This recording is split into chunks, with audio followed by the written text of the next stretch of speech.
Hi, I'm Yash. Today I'll demonstrate the usage of each brush. So let's get started. So we'll start off with the clouds. So I'll take in some water and some white and just a tinge of blue. So I'm going to paint in the sky first and then we'll proceed with the clouds.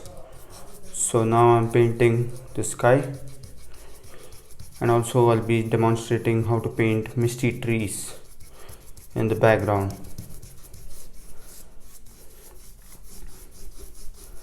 Just a light sky, don't want too much of color in the sky. Oh, by the way, I used a 3/4 brush to paint the blue part of the sky. Now with the filbert brush I load in lot of white and just you have to premeditate the shape of the cloud.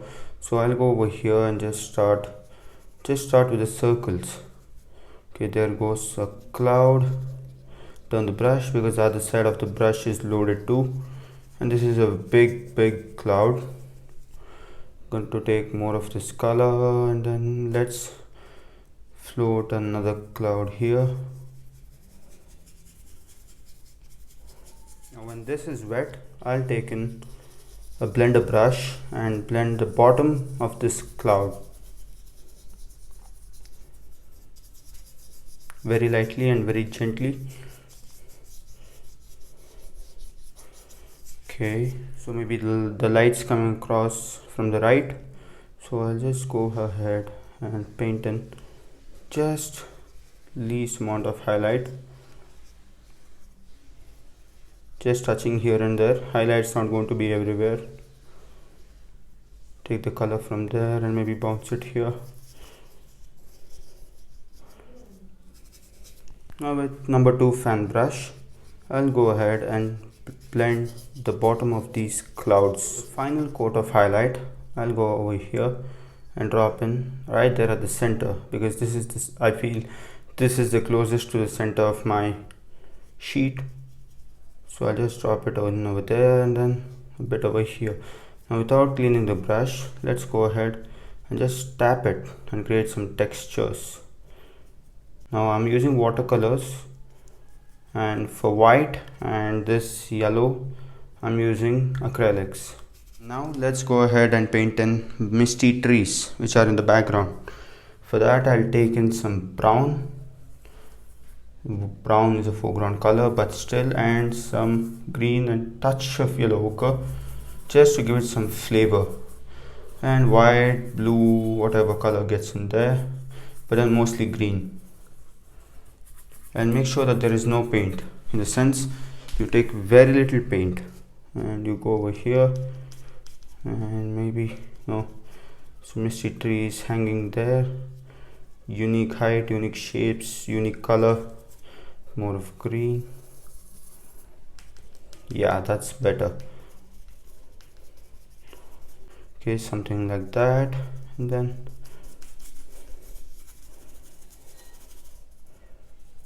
look at that, just having some basic shapes in mind and just go ahead with that.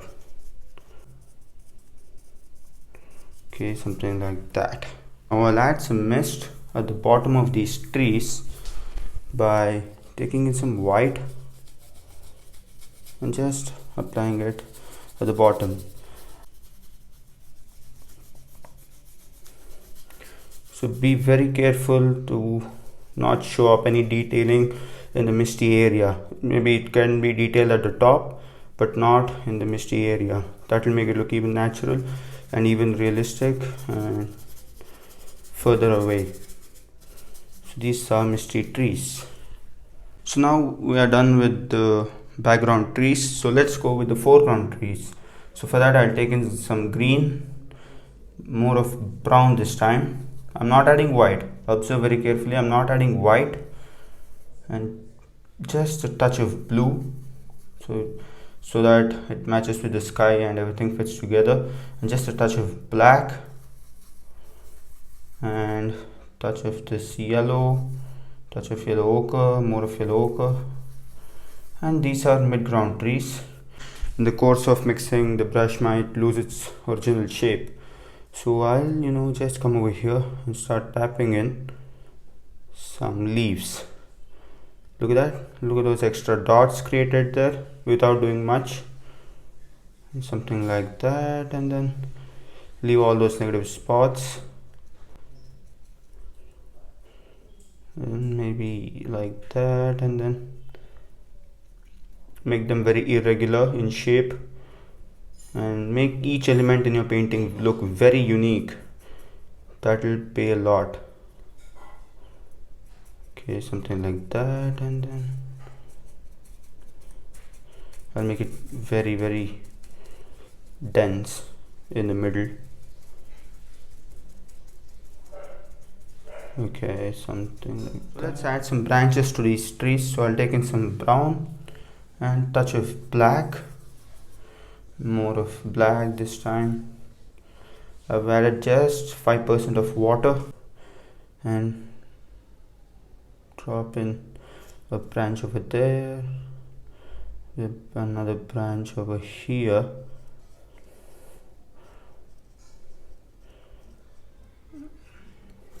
Okay, taking more of color, and then maybe, okay, I'll do it over there. That look, I like it. Maybe another one over there, and these need not be in straight line. Now let's go ahead and paint in rocks. For that I'll take in brown. Look at that, brown makes a huge difference when you paint. And I'll take some blue and black. I know everything will be covered by black, so I'll take some random colors. Those colors will add in some flavor. And now let me add in a rock. This is the base of the rock. Okay, this is going to be the base of the rock.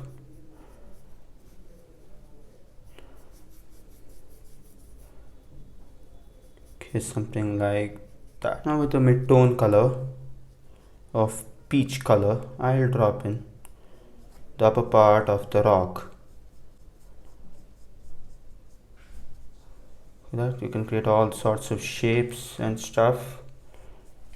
This makes it look very natural. So the light's coming across like this, so let's drop it like that.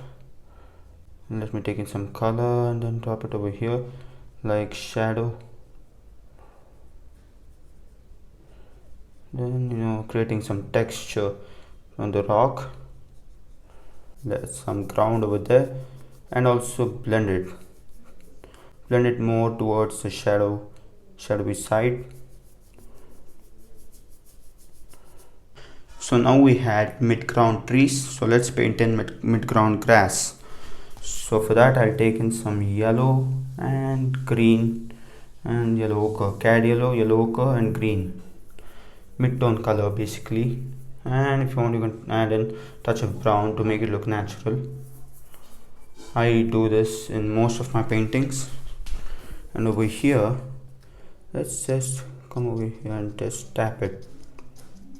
Make sure that you get that texture, that fluffiness at the top, and you can be extremely loose, super loose at the bottom. And I'll go back and blend them all together.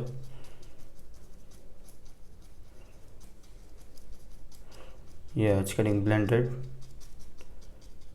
And also the color makes a huge difference. If you make it extremely dark over there and add the mist, it's not going to work. And this color, make sure all the colors are working together. You get this by practice, deliberate practice. And go back at the top. Maybe I want it even brighter, so I'll take it. Yeah, that works. So now let's go ahead and drop in the shadows. For that I'll just go into some black, so that it will become gray as yellow ochre is present. Just like that. Okay, now with another fan brush I'll go over here and start blending them together. Make sure that you clean the brush again and again.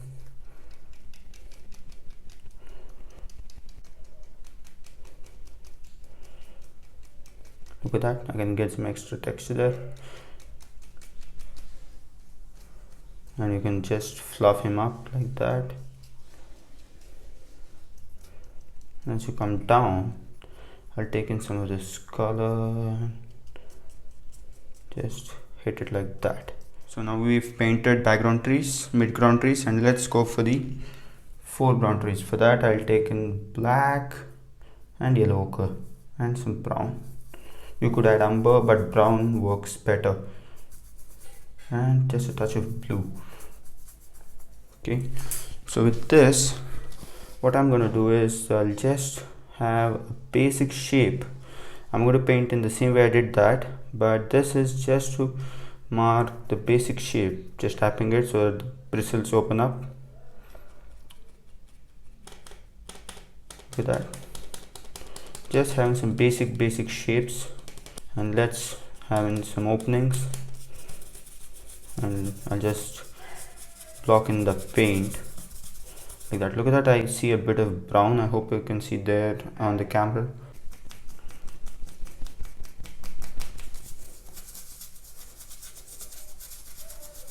Now with the rigger brush with some water and that same color, but this time I'll take black and yellow ochre,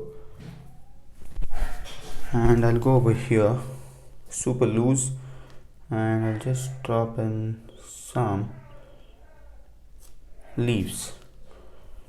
You can go in any shape or form you want, because these are trees, leaves of trees, so they'll go everywhere.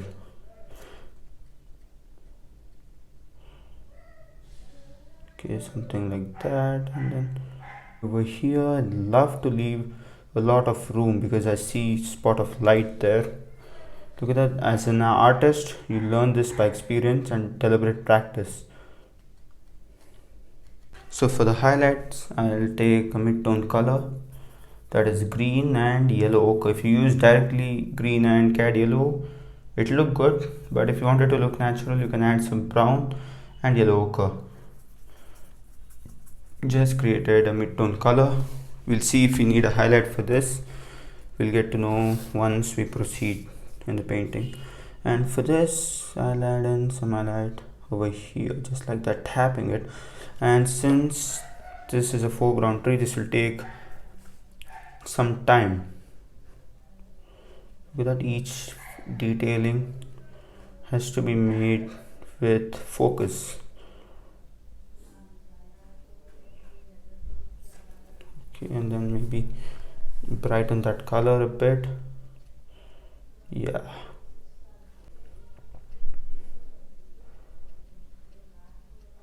Okay, something like that, just tapping it, being super loose at this point. Okay, something like that, and I'm going to tap it again. So you can play around with colors and shapes, and mainly with your brushes, so you'll have a better idea next time you go back and paint. Maybe over here too. Okay, something like over there, and then just gonna give it a tap. Oh, that'll do. Look at that, I got some extra leaves there, some over here. Just tapping it, then some over here too, just following the same process in a different manner. So now I'll go and paint in the highlight part. For that I'll take in some yellow mixed with green, mostly yellow, cad yellow, and touch of yellow ochre and brown, black, blue. Get there, just blending that. Don't blend it too much because this is a foreground tree.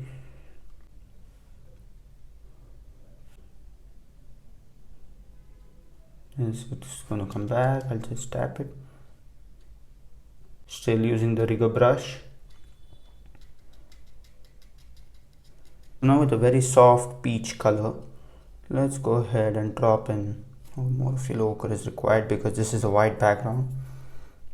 Yeah, so let's go ahead and highlight this rock.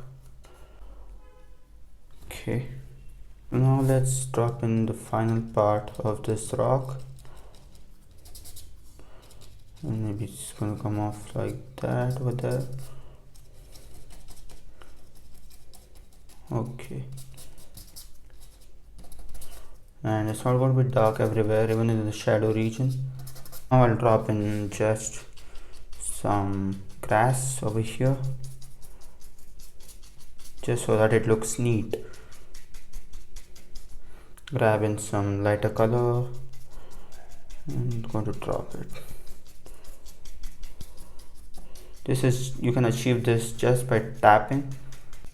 And now to paint the detailed grass, I'll drop in some color over here, maybe some darker mid-tone color, basically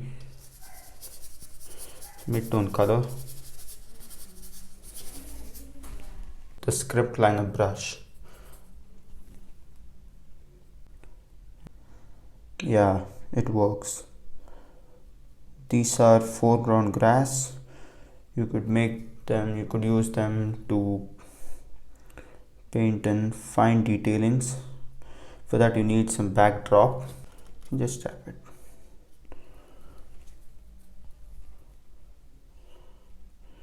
Look at that.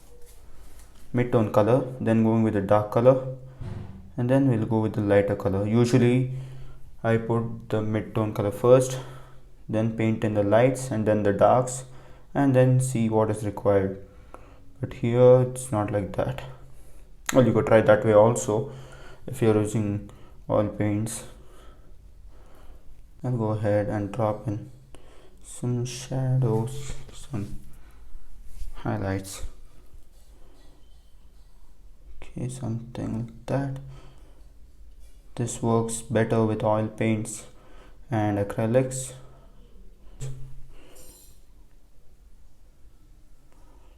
Look at that. That simply works. And the most important part when you're painting this type of grass is you need to pull the brush to a nice chiseled edge to get that effect. Make the brush look as thin as possible to achieve that effect. And find some individual strokes and just place them, just few of them. Don't add to everything. It looks so pretty. Some over here too. So you can just repeat this process as many times as you want. I'll take in some yellow ochre and white and some water. Paint in the sand. And now let's drop in some highlight to these grass. Just going it, but that create some texture, leave a lot of those darks. So with this I come to the end of this tutorial. I hope I've added some value to your knowledge, and thanks for watching.